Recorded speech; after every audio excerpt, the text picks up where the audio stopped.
Muito obrigado, portanto, ao Sr. Dr. Carlos Samarco pela sua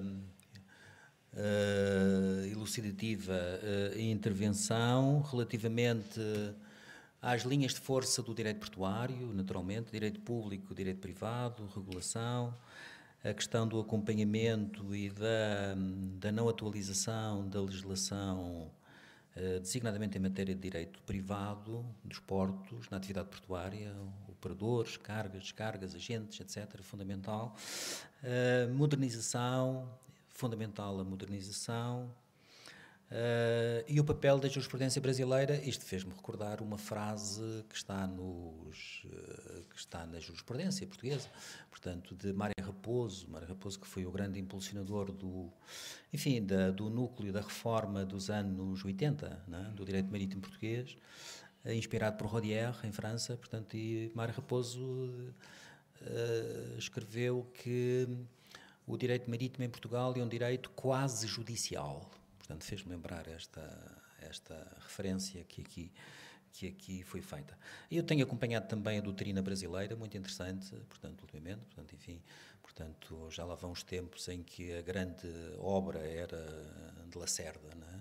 Portanto, apenas, que era um fantástico autor, mas agora, portanto, há uns manuais interessantes e estudos, portanto, no direito do Brasil, portanto, que lá está, portanto, estas iniciativas são muito boas para aproximações e para conhecimentos recíprocos neste aspecto. O Brasil não gosta muito de convenções, portanto, acho que não é uma crítica, é uma constatação. E porquê? Talvez porque o Brasil é um continente, portanto, o Brasil é um continente e de modo que, por exemplo, regras da Haia-Visby não. Nem Haia, nem Visby, nem Hamburgo, e já nem falo em Roterdão, portanto, já nem falo nessa. Porquê? Bem, porque sim, portanto, porque é assim mesmo, portanto, nós também não aderimos ao protocolo de Visby, porque não? Bem, racionalmente ninguém sabe explicar, eu pelo menos não consigo, portanto, não consigo explicar porquê. Portanto, há razões, não razões que se avolumam e há prioridades e etc. Portanto, os tempos vão passando e, entretanto, e de repente, digamos, as incoerências do quadro normativo e do tecido legislativo vão aumentando. Portanto, conforme aqui já ficou mais ou menos claro. Bem, creio que é tempo de perguntas e respostas, é assim, não é? Portanto, Dr. João Moreira da Silva, e de modo que não sei qual é o procedimento, penso que quem quiser perguntar, talvez seja conveniente identificar-se, colocar a questão e se a questão tiver um destinatário específico, que faça o favor de o indicar. Portanto, muito obrigado.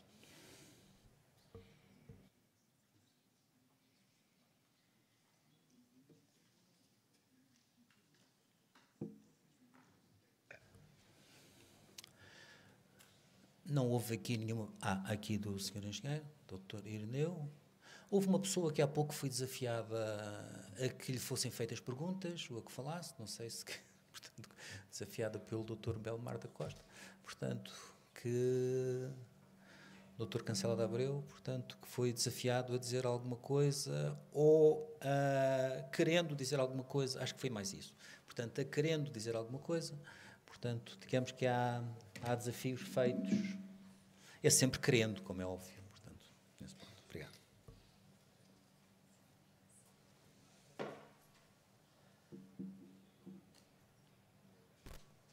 Então, muito boa tarde. Eu sou secretário-geral da Concórdia, como disse o Engenheiro Alberto da Costa, é uma associação com 20 anos de atividade. Começou por ser uma associação dedicada à mediação de conflitos e à conciliação. Em 2013 começou por impulso do Dr. Mário Raposo, precisamente, que foi fundador da Concórdia. O Dr. Mário Raposo foi aqui referido várias vezes como impulsionador do novo direito marítimo e, na realidade, dá-se a circunstância dele, além de estar na fundação da Concórdia, a Concórdia instalou-se no antigo escritório do Dr. Mário Raposo, na rua Rodrigo da Fonseca. E, portanto, há aqui um ADN maritimista que só foi descoberta em 2021, numa Assembleia Geral. Associados, por causa do Brexit, lembraram-se que se fazia sentido criar um centro de arbitragem especializado em direito marítimo.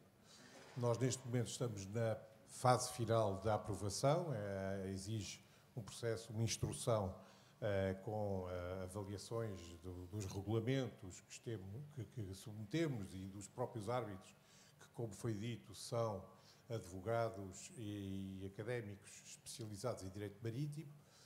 O Ministério da Justiça já terminou a instrução, estamos a aguardar o despacho ministerial. Entretanto, também já podemos beneficiar do apoio de 20 árbitros maritimistas no centro generalizado, portanto, já podemos dirimir litígios de direito marítimo, embora no centro de competência genérica. Pensamos que até ao final do ano o Centro de Arbitragem Marítima de Lisboa, que é assim que se vai chamar, chama-se CAM, C-A-M, vai ser instalado inicialmente no antigo escritório do Dr. Mário Raposo, por sinal, mas futuramente esperemos que, com o crescimento, tenha instalações próprias e autónomas da Associação. Estou à vossa disposição se houver perguntas para fazer. Muito obrigado.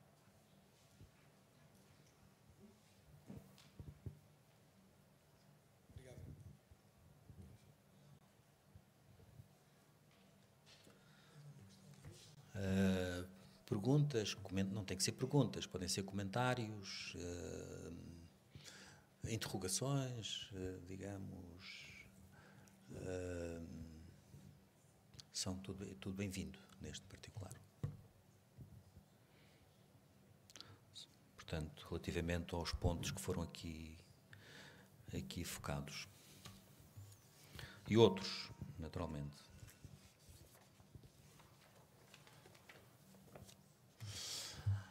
O doutor, o Sr. Almirante está com ânimos de quem quer dizer mais alguma coisa. Portanto, tentando interpretar.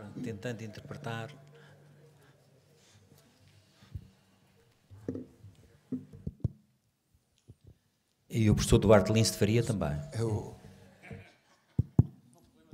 O senhor estava a comentar sobre a não assinatura de convenções pelo Brasil, né?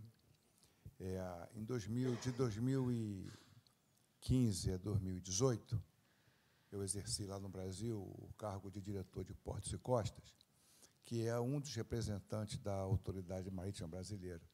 Eu participei de inúmeras reuniões da Assembleia da Organização Marítima Internacional, e lá sempre eu escutava isso. Puxa, o Brasil não vai assinar aquela convenção. E nós fizemos um trabalho, inclusive contando até com alguns advogados maritimistas, levantamos todas essas convenções. E eu não sei como funciona aqui em Portugal, mas lá o processo de nós assinarmos alguma dessas convenções é um processo bastante demorado em termos burocráticos. Ou seja, no momento em que o Brasil, a Marinha decide sugerir que aquela convenção seja assinada, existe todo um processo dentro do governo, inclusive passando pelo Ministério das Relações Exteriores, que faz uma análise bastante acurada dos prós e contras de se assinar aquela convenção. E, às vezes, esbarra em alguns problemas, alguns gargalos, e acaba que nós demoramos por firmar essas convenções. Recentemente, nós tivemos uma grande vitória, que foi a assinatura a internalização da Convenção do Trabalho Marítimo. Não sei se Portugal já internalizou, a Maritime Labour Convention, né, que nós já internalizamos, agora já estamos em fase de regulamentação interna. Isso é muito importante, que é uma sinalização e valorização do trabalhador marítimo. Eu acho que, conforme quando eu falo no meu nome navio porto, leia-se a relevância do trabalhador marítimo e do trabalhador portuário. Conforme eu disse, eu sempre fui um grande defensor da valorização desses trabalhadores, porque sem eles não tem porto, não tem navio. Né? Então, a MLC foi internalizada. Existem outras convenções que nós estamos aí trabalhando para que sejam internalizadas, mas realmente são variáveis que, às vezes, fogem da vontade de alguns atores, especialmente da Marinha, ANTAC, outros setores, porque depende de todo um trâmite dentro do próprio governo. Atualmente, um assunto que está em alta lá no Brasil é a desmobilização e desmantelamento de plataformas. Isso, não sei se aqui em Portugal você não enfrenta esse problema, mas certamente alguns dos países aqui presentes enfrentam esse problema. Onde desmantelar uma plataforma de petróleo, onde desmantelar um navio. Então, hoje existe, antigamente era muito fácil, mandava para um certo país, naquele país era cortado. Hoje não, hoje existem uma série de regras internacionais que exigem que você envie esse navio para um país que tenha um estaleiro, entre aspas, verde, para fazer o corte do navio. Então, hoje, no Brasil, nós estamos trabalhando nisso. Inclusive, nós temos lá o Cluster Tecnológico Naval do Rio de Janeiro. Nós estamos tentando buscar formas de propor legislações que viabilizem esse desmantelamento, que hoje é bastante difícil, tendo em vista as limitações impostas por uma autoridade ambiental bastante rígida, que às vezes impede algumas ações. Então, basicamente, esses são meus comentários. Realmente, eu queria mais uma vez dizer que é uma grande oportunidade estar aqui com os senhores e senhoras, debatendo temas importantíssimos, porque nós que aqui estamos porque somos apaixonados pelo binômio navio-porto. Obrigado. Muito obrigado. Antes de passar a palavra ao professor Duarte Lins de Faria, eu, portanto, quero corrigir um ponto que disse há pouco, porque no quadro dos países de língua portuguesa, em termos de legislação, em termos de racionalidade de legislação, há um país que leva a palma, que é Cabo Verde. Cabo Verde, que tem um código marítimo, que era uma coisa que é imperioso que nós tenhamos, não é? que se prepare, portanto, um código marítimo. Portanto, alguém me disse uma vez, portanto, foi numa reunião que tive no Ministério, com o Secretário de Estado, no Ministério das Infraestruturas, foi antes deste governo, ok? Portanto, tive uma reunião e alguém me disse, o problema aí é o problema das capelas. Portanto, há muitas capelas, portanto, isto é uma expressão tipicamente portuguesa, portanto, há muitas capelas, portanto, e de modo que é por isso que não se consegue fazer um código. Bem, eu não vou explicar o que é que ele me disse quando eu pedi para ele explicar isso, porque não posso explicar, estou coberto pelo segredo, não é profissional, portanto, mas por regras deontológicas, portanto, mas é preocupante, portanto, porque de facto essa racionalização da legislação foi feita por Cabo Verde. Cabo Verde pôde fazer, talvez por razões específicas, com apoio internacional, etc., em projetos internacionais, recorreu a fundos internacionais para o efeito e tem um código marítimo. Tem algumas, não há códigos perfeitos, portanto, mas é claramente preferível à situação que nós temos neste momento em Portugal. De facto, no que respeita à legislação, há fenómenos interessantes, porque o Brasil, por exemplo, não é parte nas regras da AIA-Visby, portanto, do transporte marítimo, mas de mercadorias, mas a esmagadora, tanto quanto sei, a maioria dos conhecimentos de carga que são emitidos em portos brasileiros seguem as regras da AIA-Visby, portanto, através de uma cláusula específica, portanto, a cláusula Paramount, de modo que a convenção é aplicável por via indireta. Depois temos aqui fenómenos interessantes que eu vi há poucos dias numa lei moçambicana, que é a Lei dos Contratos Comerciais, que é uma lei recente, de 2022, se não estou em erro, 2022, recentíssima, ainda está à morna, portanto, que tem um capítulo, uma secção sobre transporte e tem uma secção ou subsecção sobre transporte marítimo, onde é claríssima a influência das regras de Roterdão. Portanto, é engraçado. Portanto, as regras de Roterdão, que são uma convenção multimodal, portanto, uma convenção que regulará, se regular, o transporte total ou parcialmente, o transporte internacional de mercadorias total ou parcialmente por mar, door to door e port to port, não é? Portanto, e tem lá, de facto, algumas coisas que foram importadas, o que é engraçado, estas dinâmicas que se fazem, que acontecem, que vão acontecendo, portanto, neste particular. Bem, faça o favor. Vou fazer uma pergunta de provocação aqui. Senhor Duarte, já, não, até pode ser para os dois, mas como os dois falaram no tema, e eu já agora gostaria do tema, eu gostava de, pelo menos, de tentar ter uma resposta vossa. Ambos falaram no definhamento da bandeira convencional, tanto no Brasil como em Portugal. O Duarte vem ainda um pouco mais longe e disse que mais importante era quem era o dono do navio e onde é que estava o dono do navio, a nacionalidade, no fundo.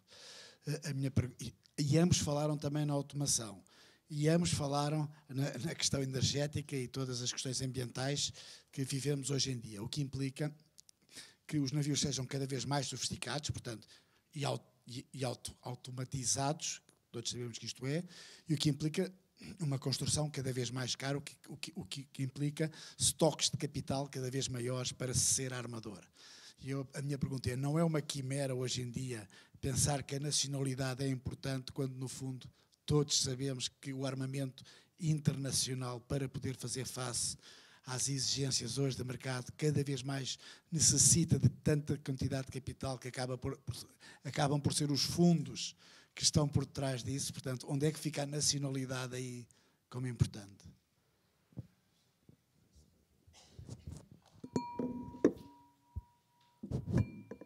Bem, a primeira questão é que ainda no outro dia falava, e talvez falando de futebol seja mais fácil explicar. Só assim tens o Sport. Não, mas eu nem vou sequer a uma questão de clube, mas só para se perceber o seguinte. Uma coisa... Eu sei, Sr. Professor, por isso eu fui um bocadinho paciente relativamente ao meu clube. Mas, relativamente a isso, só para dizer ao António o seguinte, é completamente diferente eu saber quem é o empresário de um determinado jogador de futebol ou quem detém, digamos, qual é o fundo que detém o passe desse jogador. Pronto. São duas coisas completamente diferentes. Porque eu sei quem é o empresário que conta com o jogador de futebol, mas não sei quem é que detém o passe desse jogador. E muitas vezes esse passe é impessoal. Quem me vier dizer que os fundos de investimento têm uma cara ou que têm um país ou uma nacionalidade, eu peço imensa desculpa, mas isso é que é uma petição de princípio, António. O que eu disse não foi isso. O que eu disse foi, tanto quanto possível, vamos tentar que o nosso armamento nacional, e existem bons armadores nacionais que muitas vezes precisam de mais escala, consigam, através do próprio Registro Internacional de Navios da Madeira, e não apenas do registro convencional, que se possam internacionalizar. E já há 2 bons ou 3 bons exemplos que nós temos. Foi isto que eu quis dizer. Porquê? Também por uma coisa que a doutora Ana Cristina Pimentel disse. Cada vez mais precisamos de estágios a bordo de navios. Não quer dizer que eles não estejam disponíveis em navios de bandeira portuguesa, mas de armadores internacionais, mas os sistemas são completamente diferentes. O funcionamento da escola náutica, a Infante Dom Henrique, relativamente à formação, é diferente das escolas náuticas da Alemanha, por exemplo. E, portanto, o próprio armador está feito, em princípio, com aquilo que são os estágios nas escolas marítimas alemãs, nas escolas náuticas alemãs, que é completamente diferente do nosso. Portanto, aqui a primeira dificuldade. Mas a segunda, e que o Sr. Almirante referiu, e eu concordo também, sobretudo para pequenos países como Portugal, há um denominador comum de soberania que se exerce também no armamento português, tipicamente português. Estes são os 2 pontos e, portanto, eu não nego uma coisa, não é nenhuma quimera. É só para dizer, estou a dizer, muito bom, 800 navios no Registro Internacional de Navios da Madeira. Vamos tentar que haja maior formação e de estágios. E, simultaneamente, vamos tentar que os próprios armadores portugueses cada vez se reforcem mais com a internacionalidade, que é fundamental. E eu não vou aqui dizer, portanto, linhas para Cabo Verde, linhas no Atlântico, que cada vez são mais regulares relativamente aos armadores portugueses. E quando estou a falar de armadores portugueses, estou a falar de armadores lusófonos, que efetivamente são fundamentais. Eu gostava só de dizer aqui um bocadinho mais atrás, só para dizer aqui duas coisas que foi comentado por Sr. Almirante. Primeira questão, e isso talvez seja muito importante. Nós hoje em dia na União Europeia estamos à bica, digamos assim, de entrar em vigor a Convenção de Hong Kong sobre desmantelamento de navios. Esta é das maiores oportunidades do ponto de vista de negócio para os estaleiros. Porque é assim, se a União Europeia neste momento já tem diretivas específicas que vão atribuir a determinados estaleiros, designadamente na Turquia, que estão vocacionados para o desmantelamento de navios, eu pergunto porque é que não há outros países, essencialmente da plataforma atlântica e particularmente países lusófonos, que se candidatam também com os seus estaleiros para esta perspectiva, que é uma perspectiva de futuro. Pronto. Outra questão. E, simultaneamente, deixem-me chamar aqui a atenção para uma coisa. Isto devia ser jogado simultaneamente com os direitos de carbono que atualmente vão atingir o próprio transporte marítimo. Ora bem, eu sou capaz de compensar também esta questão, dizendo que navios, por exemplo, com mais de 15 anos, é mais fácil obter uma determinada comparticipação no desmantelamento e que pode vir até dos pagamentos de direitos de carbono, que no outro dia se discutiu, por exemplo, na Madeira. Aqui está, portanto, isto não pode ser visto isoladamente. Finalmente, só um aspecto que o Sr. Almirante referiu, e só para dizer o seguinte, é evidente que o Brasil tem todo o interesse em internalizar, não foi assim que disse, as convenções internacionais, sobretudo aquelas que se aplicam no âmbito do Port State Control. Ou seja, os Port State Controls atuais, que são 9 mais 1, digamos assim, têm todo o interesse em coordenarem entre si quais são as convenções que se aplicam. E agora imagina o que é um navio de bandeira determinada que entra num porto determinado e cujas condições de vida a bordo são muito inferiores àquelas que efetivamente devem prevalecer. Isto é, ao contrário, isto é o princípio do tratamento mais favorável, que é aquilo que nós aplicamos no direito de trabalho. E, portanto, essa condição de vida a bordo deve ser expandida a todos. Daí a vantagem de grandes países aderirem a estas convenções, concretamente Convenção de Trabalho Marítimo de 2006. É exatamente isso, aquilo que foi aflorado. Muito obrigado, senhor.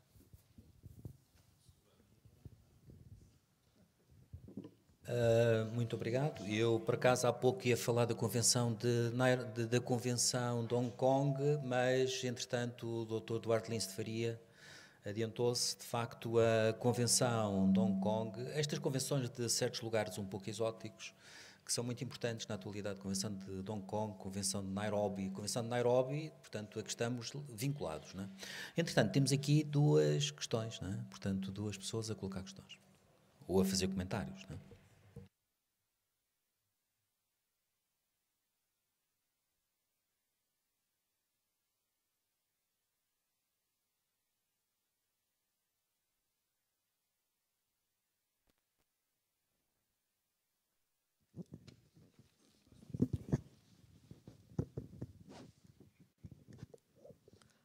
Boa tarde. Bom, a questão é mesmo de curiosidade, vai para a Concórdia, que é a Associação de Advogados com experiência na área da arbitragem marítima. Eu notei aqui que, na verdade, o que se pretende dirimir neste centro de arbitragem são questões tipicamente de direito. Este centro de arbitragem envolve também engenheiros ligados à técnica marítima, a assessorar, ou é simplesmente de matéria de direito marítimo? É essa dúvida que tenho. A outra dúvida que tenho vai com relação à área de formação na escola náutica. Vi que há um número reduzido de participantes ou estudantes moçambicanos. Então, eu queria perceber qual é o fator que está por detrás disso. Os critérios que é para para a seleção, a admissão que está por detrás disso. Bom, foi feito aqui um comentário sobre o nosso Código Comercial. Realmente é interessante porque o governo tem consciência de que realmente é muito importante recuar para o passado. Quero falar destas convenções porque nós costumamos emprestar muitos princípios destas convenções. Então, recuamos para o passado para analisar o presente e perspectivar o futuro. E aí melhoramos aquilo que, ou apoiamos o próprio governo e as instituições ligadas à área marítima e portuária para ter maior clareza e exercerem melhor as suas atividades. Então, se calhar, o Brasil comece a ver os olhos a coisa nessa perspectiva, não é? E não numa ilha, entanto que tal, porque depois, no final do dia, fica muita legislação dispersa ou então tem escassez de legislação. E nós também queremos, se calhar, aplaudir o Cabo Verde, porque realmente é um sonho também de Moçambique poder ter um código de conduta portuária. Gostaríamos de caminhar para isso, por isso é que estamos a realizar trabalhos no sentido de agrupar as normas dispersas, não é? E ajustá-las à realidade, acabar com a legislação avulsa. E temos experiências realmente de Cabo Verde. Obrigada. Bem, muito obrigado. Que, digamos, talvez...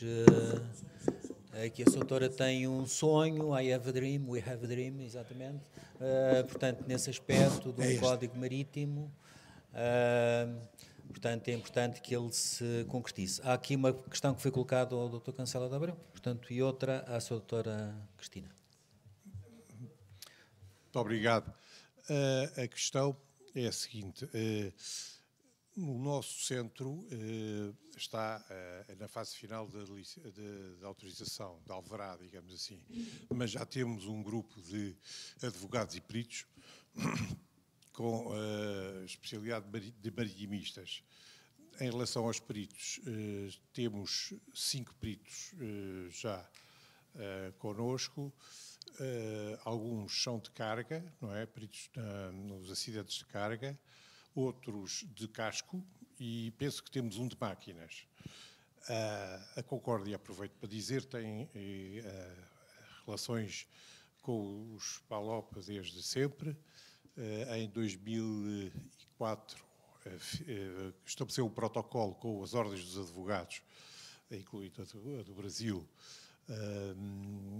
para a criação de uma rede de centros de mediação e de arbitragem.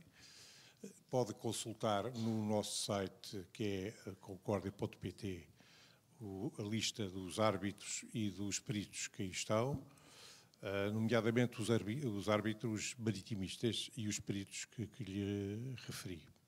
Mas, portanto, sim, senhor, nós temos já peritos connosco e fazemos parte agora, como observadores consultivos que somos, de uma comissão de infraestruturas criada há pouco tempo com a presidência que é o Brasil. Muito obrigado. Obrigada, Sr. Professor. Está-me a ouvir? Funciona? Tá? Funciona, sim. Relativamente aos alunos de Moçambique, a questão prende-se um pouco mais com a vontade de vir ou há dificuldades financeiras que possam ter portanto, em permanecer 3 anos, que no fundo será a formação em Portugal. Penso que será mais esse que qualquer outro critério. Porque, obviamente, depois o aluno terá que, se não tem bolsa, ou pelo menos se não se consegue candidatar a uma bolsa, que muitas vezes acho que há apoios dos próprios países de origem, não é? Portanto, não tendo uma bolsa, terá mais dificuldades em se conseguir viver em Portugal, não é? Ou, pelo menos, acho que a dificuldade é mais essa do que outra qualquer. Lembro-me que há... Parece que há mais uma questão, só, portanto, brevemente. Não. Sim, rapidamente também, quando falava o Dr. Wilson e o Dr. Duarte também a nível, relativamente ao registro internacional de navios, as concessões de transporte marítimo, para dizer o seguinte, isso lembrou-me também de que nós em Cabo Verde, há alguns anos atrás, poucos anos, concessionámos os transportes marítimos também.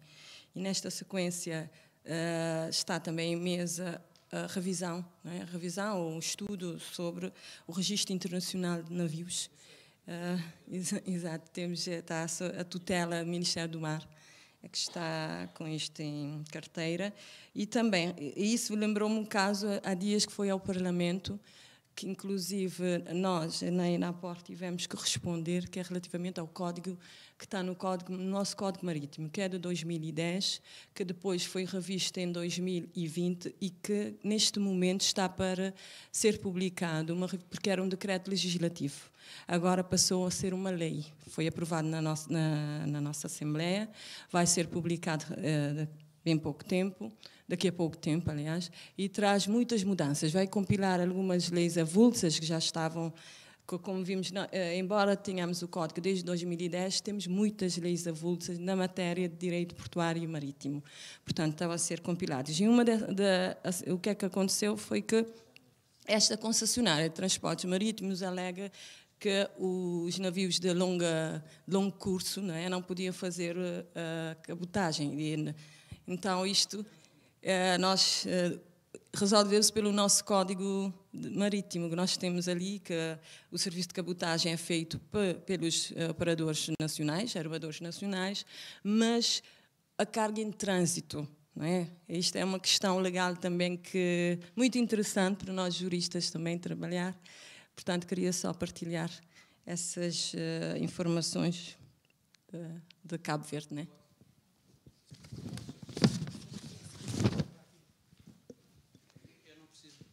Agora já não preciso do agente de navegação, mas precisarei sempre, neste ponto não, mas sempre precisarei. Só para dizer o seguinte, nós tivemos um problema semelhante com o Registro Internacional de Navios da Madeira. E o que é que fizemos? Porque na altura não podiam fazer a cabotagem. O que é que nós fizemos? Que sempre que os navios do Registro Internacional de Navios da Madeira fizessem cabotagem, deixavam de ter os benefícios que tinham no registro internacional e passavam a ter o mesmo regime do registro convencional. Portanto, era viagem a viagem. Portanto, dou-vos este exemplo que pode resolver o vosso. Muito obrigado.